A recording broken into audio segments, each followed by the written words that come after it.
inhabituel, vous comprenez, la SNEL pose problème. Comme d'habitude, il faut nécessairement trouver des bons gestionnaires. Il faut qu'on fasse vraiment une réforme.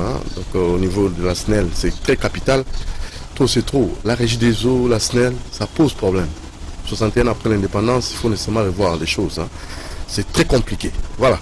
Doudou Montir qui vous retrouve. Merci infiniment à Dadi Koussaka, celle qui nous aide pour réaliser cette émission. Donc il est en même temps preneur de vie. Je vois là aussi hérité Toubilandou. Merci à Alain Kabongo.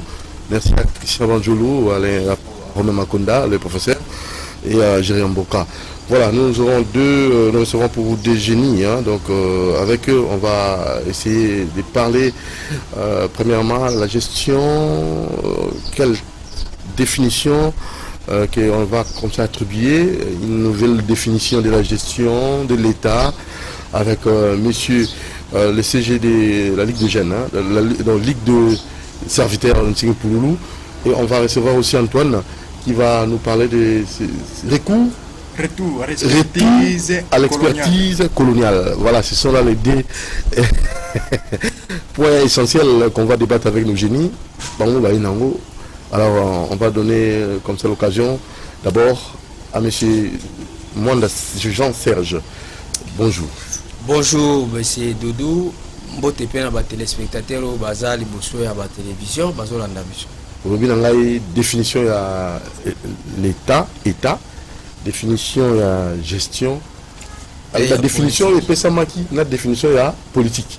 La définition il y a il y a tout c'est la maman bien dit. Tu veux il y a ndenge musa ko définir État, politique, na gestion. Et dès qu'on a vu sur Antoine aye à ce que cela retour à l'expertise coloniale. Pour la ligne, il y a ça parce que y a deux génies à l'autre yambi. Jean-Serge Malbombo Kayo. Politique, définition de la Sikizanini. Gestion, définition pour la Sikizanini. Et Tokena, ou État. C'est parti. Voilà, merci beaucoup, Ndeko Doudou. Je crois que Mesana Rozoanga, chaque mercredi, na émission Génie Congo, tu vas toujours yebisa bao bazo landa biso na banda koke mboka na biso eza toujours na bateau baza ko réfléchir na lolenge na bango pour na ba apporter solution na pour les autres avec une fille Pouloulou. Oui, même les 2150. Voilà. Tous allons mboka que zandé ni 2150. Donc vision 2150. Tozaka kana manuel ya même pas 2030, 2150. Non, mais leader George Washington aux États-Unis dans 1780 tabazo pesa indépendance ya États-Unis d'Amérique. A salara déjà constitution, a salara déjà livre idéologie comme en Amérique type place à lelo. Donc leader a voilà projection. Ndenge moko aloba ya leader faut za biloko misato. Faut za na intelligence, faut za na vision, faut za na amour ya ba population na ya peuple na ye. De bilo misatouana. Très bien. Ndena kati ya manuel à vivre pour les autres honorable Ntinga lobi bato nyonso baza au penser ko ça la politique. Baza toujours ko s'inspirer na manière oyo ya ba belge, ya ba français, ya ba occidentaux, oyo ba memela biso ba connaissance na bango, ba définition na bango, ba concept na bango, ba mot na bango et embrouiller mitu na biso. Définition ya liboso ozwina no politique. Balobi eza art ya gestion ya cité. Donc ce qui mutu alinya ayeba politique ezali nini? Balobi ezali art ya gestion ya cité. Ndenge ni mutu alinga okamba cité. Nde yango wana politique. Boye na état balobi na biso que non, état eza composé na mabele, na population, na bakonzi, na ba gouvernant, yango wana état. Donc population, terre, gouvernement, na reconnaissance internationale. Donc babilo kwana nyonso tango ozui ozo sentir fondamenté fond exacté. Alors na kati ya manuel honorable Ntingi a pesi deux propositions. D'abord alobi homme politique pour la politique na yeye bana faut ala na état. Donc na mabele o place à ko exercer politique na ye.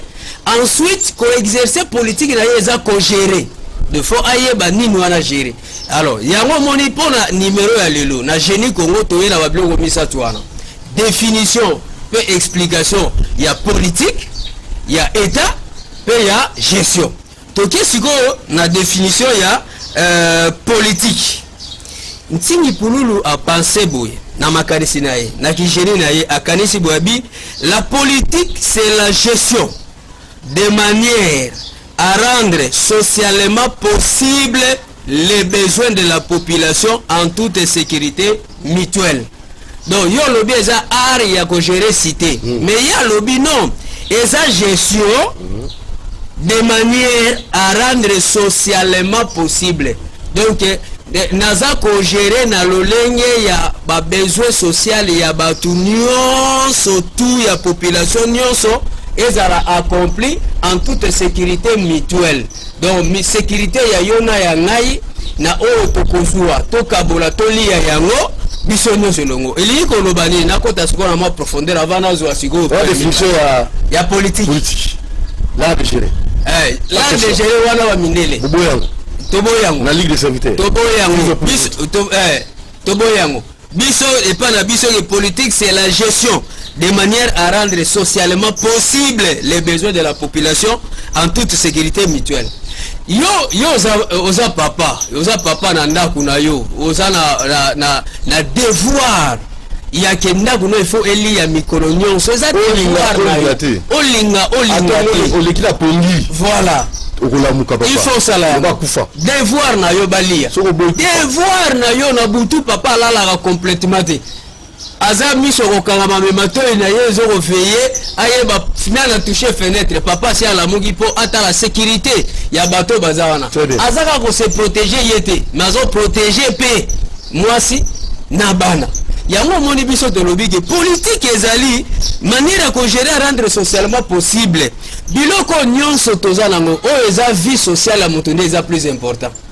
Mutu alia, mutu atanga, mutu akizwa soin de santé, mutu akende kelasi, mutu azwa nini ne biloko to résumé courant, résumé ngona 3B, bouffe, bourse, bis.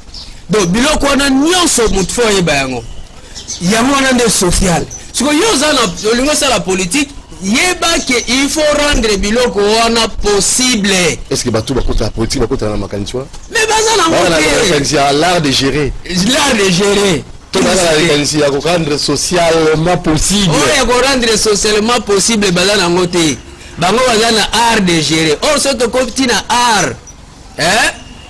Na art d'abord art babota malango omoni wera son. Oui, excusez moi na tangi atanga na IEC mais oyo na makila na art wana eza musique.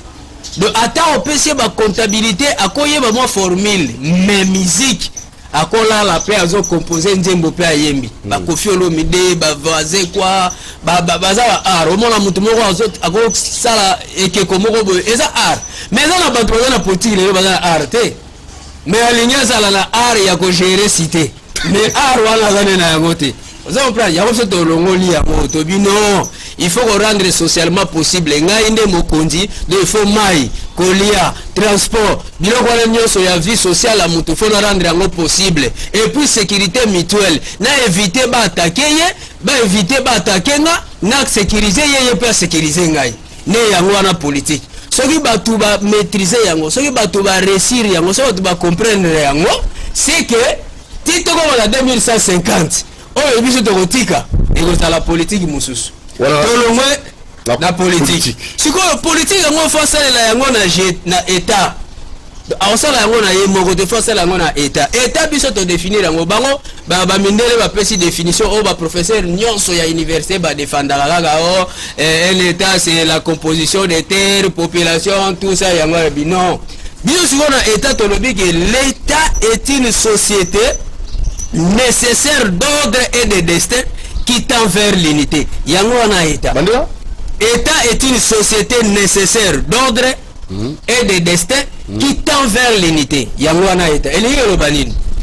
État est la définition non aza génie eza moto akreaka azotala azo-observe le cas pas au moment il a CG il faut un petit attends moto venir c'est bon les gars wa moto na yo yeba nde bokutana livre voilà bakana ekala vivre pour les autres voilà la zingi voilà la députée la biso donc beaucoup kobenga komona voilà eza te que faut passer non yo moko mala moko alors ye alobi ke état ezali société nécessaire donc société oyo eza na nécessité on bozopesa mpenza valeur moko boye botie yango ordre ntango botie ordre pourquoi botie yango ordre eza lokola entreprise place bino bozotravaille awa mokonzi aza mutu boye aza hiérarchie wana ezali et puis hiérarchie wana promoteur kibuka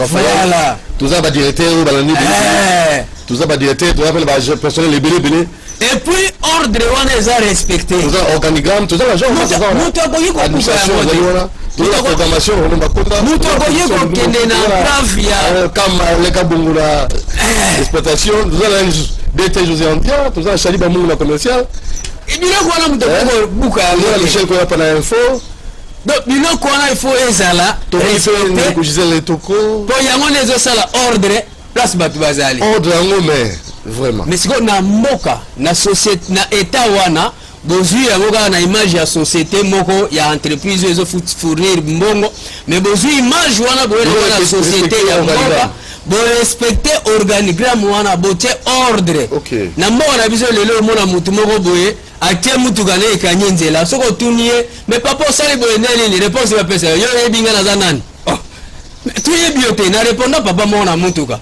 oh non papa mais ozopuskile nga mpona nini na biso papa mais oyo eza mutuka eza transport en commun ya bato nyonso ono yo yebi nga naza na yebi se soko ozalaki chef de l'état fo oza na mutuka no ya bacortège so ezali premier ministre oza na oyo ya bacortège so ozalaki baoyo nyonso toyebi wana na bamituka na bango ezali bo yo lokolo se retrouver awa seke toyebi yo te mais omona mutu moko boye aokeye bino moko biloko moko boye mpo boteyebake ye aza soki nani non ntinga alobi fo ordre ezala siko ordre tokovandisa wana eza nini eza mpo toza na destin moko toza na besoin tokende esika moko kongo ya ntango ya mobutu eza différent na kongo ya ntango ya vie musée différent na ntango ya Joseph Kabila différent na ntango ya Félix Tshisekedi pourquoi toza na destin Félix eza na idée ke ntango ye azolongwa atiki mboka na étape moko boye oyo toza koenvie Europe te or Kabila ntango ayaki asalaki yango atikeli afongoleli biso baboulevard ezalaka même mwa ba 4 allées kote oyo Mobutu atikaki te Mobutu atikaki ale moko na ale moko ozomona ntango akei Félix aye tomadi komata mwa bason de mouton oyo tomonaka na bapoto tozomata donc destin moko boye tozolenga tokende ya grandeur tozala mboka moko munene totie ordre toza na destin tozolinga tokende ya grandeur mais mpona nini mpona totendre vers l'unité twa lelo oyo ntingi na likanisi yake soki fonctionnement ya corps mais soki mosapi ya suka ebeli nzoto mobimba ezala na pasi mpona mosapi wana na États-Unis na France soki mutu moko ya mboka na bango aza na difficulté basalaka par tous les moyens basunga ye batraite ye mais pas na biso bazoboma na este bato bazokufa l'état azoloba eloko te mpona nini na mitu na bango bayebi kaka l'état eza population l'état eza non intervenir non compassion eza te ndeko na ngai compassion wana yango nde ezomemba bino na unité compassion wana ezomemba bino na unité bato bali na Kinshasa basentir keza ezoleka mosika ya RDC ezoleka mosika ya Kinshasa mais mosapi ya lokolo na yo soki eza na pota fete ya libala ya ndeko na yo olata soulier te J'ai compris. Ta mususu pe na pota wana omelaki kisi bayebi ko baye bière te okobaye pe bière te pona douleur wana donc on compatir na mosapi wana unité wana nde toza nango besoin unité wana nde tozo lobela genos état est la société nécessaire d'ordre et de destin qui tend vers l'unité unité wana nde toza nango besoin soki ba politique ba défi ko comprendre les définitions ba mettre yango en application omona ke babiloko ba français na biso nyonso esi esili parce que maintenant quand ça mutu ça zo ba français bien et ndem ta mayele ndem datanyi sikoyo nzamba asungi biso chef de l'état Félix a na pouvoir abengi ba masane tout ya poto baye bango tout bayebi français kitoko bayebi anglais très bien ba sala ba 50 notes techniques mais ba vandi na mboka français la monoko eza mais mayele ya kobongisa mboka esate papa wala billet eza mwana la mission eza mwana c'est ça ba warrior basa l'œuvre les warriors sont à l'aise c'est to continue débat ba warrior na bidjawa donc mabe tokuba to continuer siko politique aux yeux définition état aux yeux définition siko faut gérer de manière à rendre socialement possible il faut siko gérer des définitions de gestion ezali nini. Gérer signifie bien utiliser les moyens mis à votre disposition en fonction du temps. Ces moyens sont personnels, matériels et financiers. Pour gérer un délai à Kalangou, définition yassika. Oui, c'est ligue de serviteur. C'est yassika. Tu es quand on est dans la rousse. Mais tozawa la rousse ou le kokota omoni awa tozozela na niveau ya bibliothèque nationale bapesa biso dépôt légal na ISBN ba numéro oyo autorisé biso pona to kota sikoyo la définition kota la dictionnaire kota sikoyo donc ba reconnaître intigne comme étant géniteur savant à créer babiloko ekoti sikoyo na ba dictionnaire ekoti na ba la rousse ekeipe na monde entier ba ko ipe kozwa yango alors ba gérer pour la moni na sile kazo koma gérer signifie bien utiliser les moyens mis à votre disposition en fonction du temps. Ces moyens sont personnels, matériels et financiers. Si vous avez la politique, il faut gérer de manière à rendre socialement possible. Si vous avez gérer, il faut utiliser les moyens les moyens biloko. Ba moyen weza mbongo siko tuna yebisa ngai ndego dudu oza journaliste oza plus de 30 ans na carrière donc ba te belé lelo baza ba grand en principe ceux qui baza reconnaissant faut ba reconnaître yo sali bango pour média na yo pour la reconnaître yebisa yete eza mamoko bomba mate nga eza te mamono na flat yo te kala ngai yebisa ye ni natali nti pour reconnaître donc baza ebele baleka awa mais sikoyo tala bato bazo gérer mboka na biso bapesi yo 5 millions na ministère songolo gérer yango yo moko osala ba besoin na yo basi oévalue yango na 5 millions bazwi 5 millions bapesi yo tango ozwi 5 millions wana mpona otambwisa ministère na yo na une année wana bapesi yo wana non yo longwe na 5 millions okomi na 50 millions 45 millions. Non, na époque Mobutu ezaki vol. Na époque Kabila ba changer en détournement. Na époque Félix ba commis dépassement. Donc ba so zaka ba terme moko boye pour pas justifier ba erreur na bango ya gestion. Aso za muibi. On comprend? Aso za muibi. Sikoyo balobi gérer c'est bien utiliser.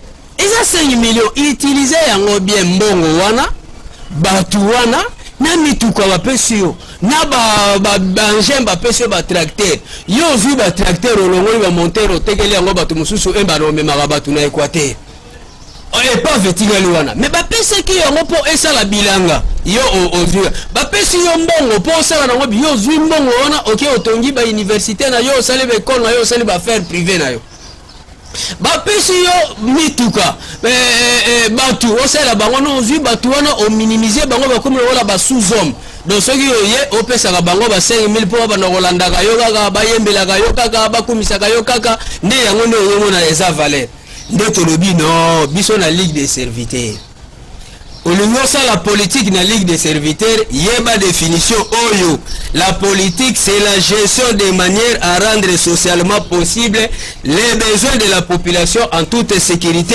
mutuelle politique wana kosalela yango dans un état ezali nini L'État est une société nécessaire d'ordre et de destin qui tend vers l'unité. Si vous avez politique na État, il faut place au Tamusamambo, il faut parce qu'on a gestion. Gestion et bien utiliser les moyens mis à votre disposition en fonction du temps.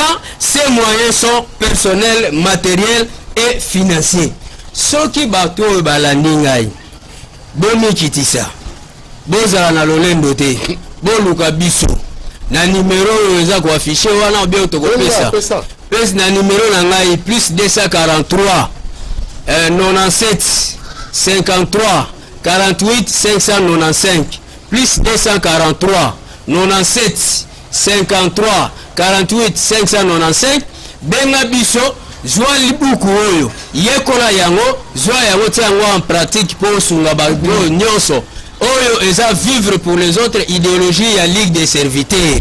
Donc koyoka soni te olingo zala un grand leader soit ya ko rejoindre biso ba oyo nyonso bozo kozela lando biso tozali déjà ngai cordon azawana parti politique Ligue des serviteurs tozana avenue de bâtonnier numéro 1 en face à côté donc la pembeli na palais de justice na Gombe okomika wana na numéro na pesio benga ngai tokutana to na koyamba yo to kosola plus 243 97 53 595 na numéro wana okozwa biso. Alors okoyeba makambo yo pe kotia yango en pratique soki pe ozala besoin na biso voilà toko évoluer mais kasi pona sukisa ya liboso ezala ndeko moko azape cadre ya parti politique na biso kombone Patrick Kalala.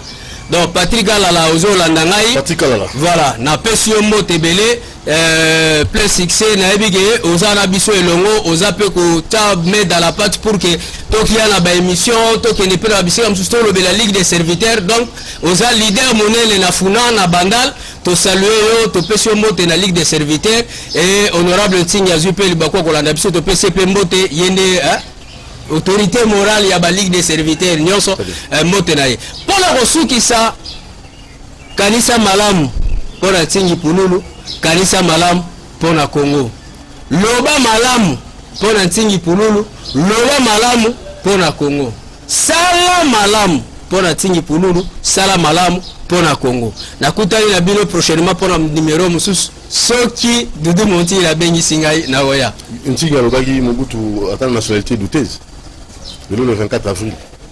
Bon, merci beaucoup. Namukuse Ntingi a confirmé que Mobutu a la nationalité douteuse. Les lois ont commémoré Mobutu.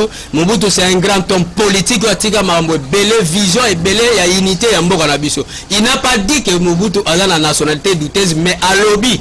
Quand on a écrit, il y a un livre Albert Michel à l'Obaga, c'est naissance Mobutu. Albert Michel, il a publié il y a Botama en 1930, maman en 1922.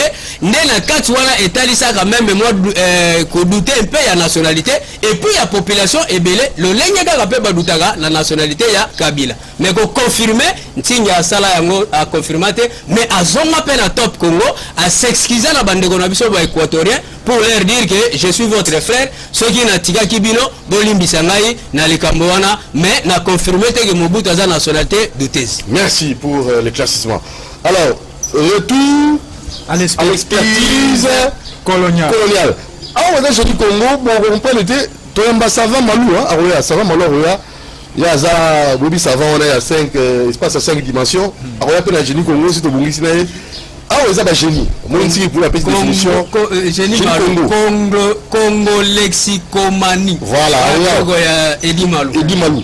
Alors, on a une définition à l'État, une définition à gestion, une définition à politique. Et ça, il a réfléchi dans la Ligue des serviteurs. On doit aller un retour à l'expertise coloniale. Pourquoi on a lobby Ndengoana? Tant que tozalaka na colonisation, n'époque ya banoko na biso ba Belge bo, to benga banoko to ebite so to bota na bango mona nini. Pona koloba nini? To benga bango banoko ba Belge. Na nebite so to bota na bango mona nini po to benga bango banoko. Yo linga bango banoko. Na linga ngote po noko nyokola ka noko na ete. Pona koloba nini? Yo lokola mona ete. Mona ete. Noko ko kata pena mona eli boko po akendo ko sala bilanga. Ata yo moko. Po pona koloba Oh, nini bali banoko te. Oh, je ni Congo. te baza banoko te pona nga za banoko te Voilà. tobotana bango baza banguna na biso soki toza pe banguna na bango donc tosala liti na bango tose libéra pe na ndenge na biso moko Libération wa solo. bon libération tozwa libération politique non libération économique Et le niveau économique. ouais hein Spirituel, mokolo tokozwa bon spirituel na biso tolinga koreconnaître yango te tolinga toreconnaître nde ya bapaya yango monaka nani mutu moko tozalaka na yawa ayebisaka mingi makambo ya spiritualité voilà donc na sens wana pourquoi na sens wana nazoloba retour à l'expertise coloniale omoni ntango tozalaki na mboka oyo ntango bamindele babandaki kokolonize biso bango babelge okomona moto akozwa velo awa ti akomi Kisangani par exemple na velo mais lelo moto akoki kolongwa même na tracteur moto akolongwa te ti akoma nani Kisangani na tracteur na époque coloniale moto azwaki azwi jeep na ye 4x4 soit vewe akomi ti Lumumbashi mais lelo okoki jamais kolongwa wa okoma Lumumbashi impraticable nazoyebisa yo donc okomona ke na kati wana toza koperdre bavaleur ebele parce que un pays oyo eza développé il fait na banzela oyo ekopermettre bato base circuler normal mpo bakabola quelque criture oyo toza nango surtout na biso toza plus de 4 et quelques langues oyo toza nango eza une affaire ya recherche aussi ethnie na biso yango za komona ke mboko oyo voilà yango za komona mboko oyo eza kotambola bien tango tokoya ata ndeko soki tolobi tomati tokiti na makambo ya développement ya mboka soki tokei na industrialisation te industrie te mboka ekotikala jamais koavance industrie elakisi nini industrie elakisi électricité soki okei na première rue ti na 18e rue omona ezalaka baentreprise mais lelo soki okei place ya baentreprise baremplace yango na baéglise nazoyebisa yo ndeko Oui. hein? Oui. soki okei na première rue Oui, on va faire une aventure, s'il vous plaît. C'est un truc pour soi dit. On doit arrêter avec ça. ndenge Bon, Nzamba, sur la terre, après, pas si son résultat. epesi biso nini Bon, Nzamba, on a signé la réunion, ça va gêner, epesi biso nini à veiller, à epesi biso nini epesi pas concret. epesi biso nini yango oza komona ke soki électricité eza na mboka te moyen mboka eta bokosala bamagie nyonso bokobenga me bamorumor baye batrave mpo na mboka etambola liboso ekotikala kotambola te tant que courant eza te na kati ya mboka parce que courant nde mutu eatiraka bainvertise mais lelo toremplace baéglise na place ya bacourant Nambi mama Kongo la pesa mbote mingi mama Kongo Colette Mobo wana mwana la pesa mbote la pesa mbote pa na sileka na di kusaka la pesa mbote ayambi président ya Seko président Seko dit biso nyonso tobela ka misu pourquoi pour batili bango ba panneau solaire batili bango ba mindo ya l'aide on a so ba l'aide mais on va ndenge nini il faut forcer misu nzira molili. Voilà. Autant que vous avez une code de la route, respectant ça, ça pose problème. Est-ce que tu as la courant dans la courant? Tu as la courant. Tu as la émission. Pouf, courant qui tu as mis le banane à moi, tu as l'émission parce que manque de courant. Ce que dites-moi, tu es groupe, ce que le banangai, même dans le village, est-ce que c'est la boy? Ndekonangai tokoki ko chanter oh vivre pour les autres oh chuka chuka je vous dis tokota mona kibudi kibudi. Il n'y a pas de proposition concrète. Proposition na makambo ya sinel ndekonangai. Tu peux imaginer que depuis 1960 ba machine no etindika courant ezati lelo ba singa ya courant banda belge soki mbule beti on a batie mandalo ko ba ole la matanga lo ba place wana singa courant courant zo kotoka wana uzota mwananza so omoni ndalala so mbule tiko beta seke kureza wana est-ce que mboka wana est-ce que tozana batu mais ezali na mchibo o babengaka na chiluba buloji na kimongo babengaka diloka na kitetela babengaka ikodoka tena zo ba kitoko so ba pesio osala ozulu bate non ndeko omoni tozana batu o bazana ba bolingo ya Kongo te yango monanga na lobaka batu bayebi Kongo te nde batu bazana posa ba diriger Congo eza na batu balingi ba congolais na batu balingi Congo bato balingi Congo yango no moni balingi Congo pona recherche na yango ba matériel ba recherche tout ça ba colbat ba nini mais na bato balingi ba congolais baza na posa ba avancer mboka na bango mais ba côté ya ko avancer te. Toi tu peux imaginer ndeko Kisangani Kasai nani province ya Kisangani ezalaki province économique ya mboka oyo même na moment ya Zaire lelo ekota na molili ba produire nini eloko ezate Lumumbashi ezalaki poumon ya budget économique ya mboka na biso lelo kende commerce na commerce muta préférence au uranium na ye akende koteka na ndenge na ye non atia na place ya l'état na moment ya Mobutu kure bane ko produire 2400 watts soki gigawatt boy lelo kende ata na ndako kure ko kapelisa congélateur faible pona so banem baza faible eza biso batu toza faible courir la faible courir la faible batu yango tozo lo bate machine esali banda soki 70 ans ata yo mutu soko sali 70 ans ndeko wako mandenge nini ba lo bataki mambangu na kwa okoka te mais siko eloko mutu asali esali 70 ans ezoko kakosalisa nini te mais oza kotika ngona ezaka longola bougie tout allez kotisa oyo mais eza ko produire mbongo na mbongo wana ekomande ya ba individu. Est-ce que tozali batu moko même na kati ya mboko tokoki koloba ndenge nini si la industrialisation mboka ekotika la jamais kotambola industrialisation na kisi électricité poto na ba tolongola ba église ezaki na première ri 18e ri tozongisa yango ba société ba industrie evanda wana ba industrie wana même na bible lobi boy soki goigoi azoko ne koluka musala te kokabela ete bete même fille bopo ne koluka musala c'est que l'église ko faire quoi biso ke soko ke l'église au prier nzambe pesa nga musala nzamba longu na pesa mama musala alors que ça okende koluka musala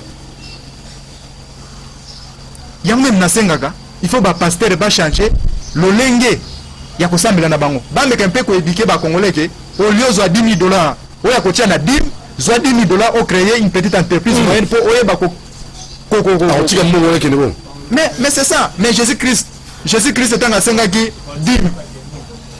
Jésus-Christ est un senga qui dim. Tant que nani Abraham a élié Isaac. Alobaki nini? Oui, na ndimi libonzana yo en tout cas na mono pesa na mutema moko. Zonga na okende ko pondelanga mususu. Retour à l'expertise coloniale. À l'expertise coloniale. Ba chivezali, oyo ba belge. Ba komisa mboko yo muke. Pona nini? Pona banzela. Donc enclavé biso to comme enclavé moi il faut fungola banzela près de 5% la route là asphaltée non asphaltée yango za komona même mboka même premier ministre alobaki ke il faut bafuyo za kopola kuna ba tout ça ndeko soko ke même na bagoma baloba kuna kilo ngombe $4 mais pas comment combien c'est $40 imagine-toi boza na posa mboka wana ebonga na nini na makanisi nini alors que eloko eza wana boyebi yango boyeke po eloko ebonga il faut tobongisa courant il faut tobongisa pourquoi ils sont maningo pourquoi ça la maté ba yebi problème il faut budget il faut to la mbonga ça banzela ndeko toi tu peux imaginer quelqu'un mayo aza kozwa 138 millions de dollars na ngo bela pamba ma ku do belé na biso boy mutu aza kozwa 138 millions de dollars 138 millions de dollars à Tchena Libenga na ye soit apesi mwasi na ya banoteka ba Thomson yo solo bakemboko eza na mbongo te ça combien 138 millions de dollars apesi mwasi na ya sala so société mon so égal moi non là c'est faux on va dire makambo ya hold up moi je vous dis tika mo sala comme justice moi je vous dis ndeko ça c'est quoi ça moi je vous dis ndeko mboko il faut kotika justice et sans ça non té omoni justice ezali justice alingeti justice ezali ba rapport justice mutako rendre justice ya malamu ezali mutu omoni mutu esenga kere moko soka ko sala te il faut citer comme munae ndenge citer wana alingeti face la musala asa yoki pona koloba nini ndeko tozana seul pays ba enseignant bazo futa mate nana ko sala ba marche solidarité zate mais tant retour à l'expertise coloniale. Parce que dans le moment on a basé, on a fait un malam, non? Tout était bien. Bari moqué, non? Nombre de la population. Nombre de population, et c'est là qui exode rural, attention, démographiquement parlant, même le système éducatif, autant de production à Batou, autant de recherches. Parce que ce qui est en Chine, par exemple, basé de Mikara ya monde. Pourquoi bon se développer facilement? Parce que basé belé. Ce qui est basé politique na bango, va créer peut-être le montant sur livre oil. Ce qui est chinois, ma moment va sombi. Beaucoup milliardaire. Beaucoup milliardaire. Donc, Batou richesse. Batou pas première recherche ya mokili ya monde. Les aliments. Première richesse. Oh, Corta, oh, Ninte, les aliments. Mais est-ce que l'investissement sur cet homme, sur l'homme, nous allons m'en beaucoup? Et ça cause la matière. Il y a un ça qu'on le bat. Enseignant ça qu'on touche. Richie. Enseignant ça qu'on touche bon moteur. Richie. Nous met ça. Bateau. Matobina. Richie. Moteur CCTV. Enseignant à ça qu'on touche salaire était. Mais politicien mon côté à côté que la politique c'est que tout ça la marche pour nos politiciens et pour nos enseignants. Et ça que tout ça la marche pour na soit cas di malong. Na este bande qu'on a biso baza ko kufa tongo midi poko. Mais politicien mon côté à côté à convoquer marche pour tout ça la pour na ba politicien ndenge bande qu'on a biso ba kufa na est. Totiki bango ndenge wana. Bango na baza ko kufa tongo midi poko. Yango ça komona ke toza ko luka développement ya mboka to toza ko luka ben terrain personnel o ya biso moko parce que moi je vous dis et ça la ganga passe pe mawo politicien moko te atikala koko ma ministre alongo na poste atongi palente asomi mutu ya revaka na vite politicien moko te y compris même ba député des députés aux ngana saka député et ngana zo travailler moi on a député ateki lupango pour ça la campagne pour les députés maintenant encore député le bon ngana dirige gâté mais pourquoi ateki lupango na yo pour ça la campagne pour les députés mais ceux qui na ça soit que député ça la quel côté boti que la ta biso yo bolobi na bino bolobi député ça la quel côté ngana ko leka ngate bino boleka na bino mais oteki ndaku na yo soit to bebisi be énergie na yo pour les députés pour l'autre ya ko yebisa biso que député ça la quel côté. Voilà, ba cause eza ko produire mboka na biso, eza ko mema yango na libulu. O ba politicien belé ba vandi wana belé ba français, oh moi, yo nani. Tambola na banzo mo ka ba laisser passer na ndem tu ka ki bambala, laisser passer. Laisser passer zo kende wapi? Hein? Tambola, même tu ka ki bambala. Oh pena mo ni pena, oh pena mutu ka pena, oh laisser passer. Ah! Na mutu ko ezo ekufa ta mususu na sotu muto ko mata sotu muto te e komi laisser passer oza komona ke bato yo bayende ko sala ba cop na bon il faut basala kaka na mbongo un politicien ndenge bango bazana ba calcul na bango il faut to sala kaka na mbongo même population za ko souffrir a souffrir na ye ceux qui peut-être na ndenge to na période de élection ba musu ba kabula basaki ya loso basaki ya mungwa basaki ya nini alors que on a défini nani na définir politique na lolenge nanga comme la politique comme volonté d'action qui retourne vers l'intérêt général. Wapi yango mboka tozana fleuve o ezanga même mungwa batu mususu bana ba fleuve ezana mungwa po ba melama il faut ba traiter yango il faut ba mais biso tozana eau douce mais batu balamuki na tongo kena ba kinseso kuna banini kuna bazana maite. Et puis, bah, diriger, bah, ça va tranquille. Bah, c'est qu'on a bon. Oh, le pays marche bien. Ah! Zambe, ça l'ozonga. Je n'en ai pas sérieux. Congo, oyo. Est-ce qu'on propose une n'a qu'au proposer. Tu vas mandater na rigide. Ndeko, bâti à bateau, yo, bah, son mérité. Yango na ebisa ka yo émission moto salaka boy. Hein? Tu es net mandaté on a rigide. Autant on a la forage au salima salima. Mais yo zi mandaté. Mutu a rigide autant autant la forage au botama belé. Oui mon peu on a noté. Net forage. Hein papa. Na capitale bazo tira bateau forage. Oko zongo permet la toilette au tindiki wala mais bateau ba mela maya mabe. Forage de petit mbote na monsieur il est emboli a che forage na mo sika kuna na nsele. Place d'activité il mène au sema mingité. Mai wana ba ko benna so mai malamu mais siko on mona kibiso na commune Kinshasa ba ko tshela biso forage na pemele ba secteur la commune Kinshasa forage mo gezawa je vous dis 0 mètre so gina Gombe Vraiment, 0 mètre na Gombe baye kotia forage.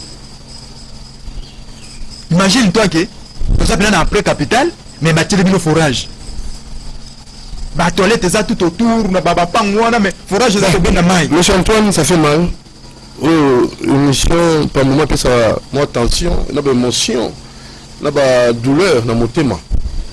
Tant beaucoup relaté par Fenio Sowana et qui est présentateur émission tension. J'ai problème cardiaque, cardiovasculaire. Ntekonangai. Alors, ce que là qui ça va Fenio Sowana, ozo pesanga passe. Et monsieur Sili. Ceux qui biso ba congolais, le col monsieur Sili. Ceux qui biso ba congolais, tous là dans système ba crise cardiaque mais c'est aussi là. Eh bisayo. Mais c'est aussi là. Toi tu peux imaginer quelqu'un qui se réveille un matin, aïe à ta place dans son bali paté. Toi mon papa 5 heures à ça qui m'a bana po, bana ba déranger na lip. A des fois qu'il lipa. Na tongo amoni mama ma pagoya mama mama na mapazaka matata asa bima gitongo. Tant mon agoya tant ça zana ndako ebisi mona yebisa ina sate. Ay papa bima gitongo amola kisamona lokuta na tongo. Papa bima gitongo. Ay ça moi lokuta na tongo. Ah na tongo. Papa bima gitongo. Papa bima gitongo. Ay ça moi lokuta na tongo. Mon papa lobi. On peut rimer hein. Papa bima gitongo. Ay bima gitongo. Ay ça moi lokuta na tongo. Pour ceux qui pas la tongo. Pas le bon tongo. Ah c'est bon lokuta na tongo. Ngi comme la tila tongo. Mona moko papa moko abeta ye. Ta fufu na tongo. Mona moko papa moko abeta ye. Papa ebisi ye, boye sezo muta yawa, mama mapa yawa, boye senge na zate. Moko alobi papa zate, moko alobi papa jana ndako. Papa jana ndako, papa la. Ti papa bimai te. Mona kite, o ya mona kite, on muta mona ta unazongaki. Ta mama mapa ke, a gogoli mona na go. Kono pas susu ndengo wana te. Toi tu peux imaginer que ces pays ekoki kotambola. Non, c'est la volonté. Il faut une volonté politique. Volonté politique. Volonté. Quand on a vrai volet. On a vrai volet. On a besoin de ça. Tu peux ma base on dit ça t'es montant du makou fana bon na la prison. La prison. Ah lobby pende. Ngai na kufa na bon. So la zone ici 20 ans de prison en dimina. En dimina ye. 20 ans de prison en dimina ye. Pour clore to koloba na ba bandi on a biso et puis na ko adresser na président de la République chef de l'État. Tanga kitaki autaki poto. Akitaki loyembo ya le peuple d'abord ici là. Bayembela qui est papa yenza lesili. Loyembo ya papa lobaki le peuple d'abord ici c'est nini ici là. Oh tanga ya lobi papa ye zalesili. C'est-à-dire que au mona ke makambo ko changer malembe. Ti ko zala ke papa yenza lesili et comme papa ye ne mobutu azala ki nyenye balobi na ya mama na yo. Tu comprends? Tu la population a mangomani. Te na sotinda bangote. La révolution. Na posa na lobana ni place wana. Pas de révolte. Na posa na lobana ni place wana. Patience. Na posa na lobana ni place wana. Place wana la kisiboy. Bonne patience. Tango bayembi papa yenza lesili, c'est-à-dire quoi na batwana. Na ebisaka yo mbale de bozanto ozando ni nango Antoine. Joseph Kabila ozaka na chance pour mona départ ya Mobutu. Ozaka na chance pour mona départ ya Kabila. Yo lelo ko tana bokonzi. Omoni bato bakimaka Mobutu. Na Butu ba rejoindre Kabila, bato bakimi Kabila na 12 heures ba rejoindre, c'est-à-dire que c'était ma rotation. Ce que aussi si confiance na population te, je vous dis même Chantilingo Bila ole ki na yoti ko beta mutu na marché kato. Tu as des preuves, monsieur? J'ai les preuves. J'ai les preuves les ki na yede dengo Bila. Il faut avoir des preuves. J'ai les preuves, je vous dis. Et si on vous interpelle là, j'ai même les images. Voilà. A bébisi même biloko na magasin ya bato. Je vous assure, monsieur. Heureusement, beaucoup ça commune Ntiasa lobia ko futa pour nous protéger pouvoir na. Mais ngana ko loba na nini? Tozana ba moment wana te. Ce que zelaki Christian Tshisekedi memboko et sous flamme na ba réseaux sociaux. Non comprendre le côté urbain. Naina lobani ce que zelaki l'intelligence. L'intelligence. Pas de fixation sur. Comment l'intelligence wana ezali na kati ya bato. Ce qui biso to bimisi yango te. Et ko ça na rien. Alors évite les noms de gens, c'est pas OK. Je crois que émission na biso faut avoir des connus na ça des preuves comme je dis ça des preuves même vous mettez au bengi comme na kitasa lido au bengi abo biso votre numéro de téléphone pour en diminuer responsabilité il y a babloko ya BBC na magasin ya bato pesa numéro de téléphone numéro na ya téléphone o ya WhatsApp plus 243 948 91 77 plus 243 948 91 77. Donc boko melanga de bino boko melanga wana boya tosa lit ensemble non bato yo bakosaka biso parce que mona soko kosi ke soko combien na komema soko combien na komema suka olemba papa memangai soko meminga tena kovana na se biso pe to koloma na bango to kovana na se soki bosali mboka malamu. Merci à Jean-Serge Monda, coordonnateur à la Ligue des serviteurs. Merci à Antoine. Nous dit que ça rappelle coup de chapeau. Merci à Moron Djambé. Merci à Alain Kabongo, à Prof Makunda et Christian Angelo, Dieu merci Kifou. Merci à Etienne Bilandou. Doudou Manti vous aime beaucoup. Demain 10h30. Merci à Jean-Pierre Mbala Kassanda. Jean-Pierre Mbala Kassanda, chouchou de moi en bas. Son excellent Florent Chiba, depuis Brazzaville. Et elle, c'est Madame Laetitia Bilepo. Ciao. À demain.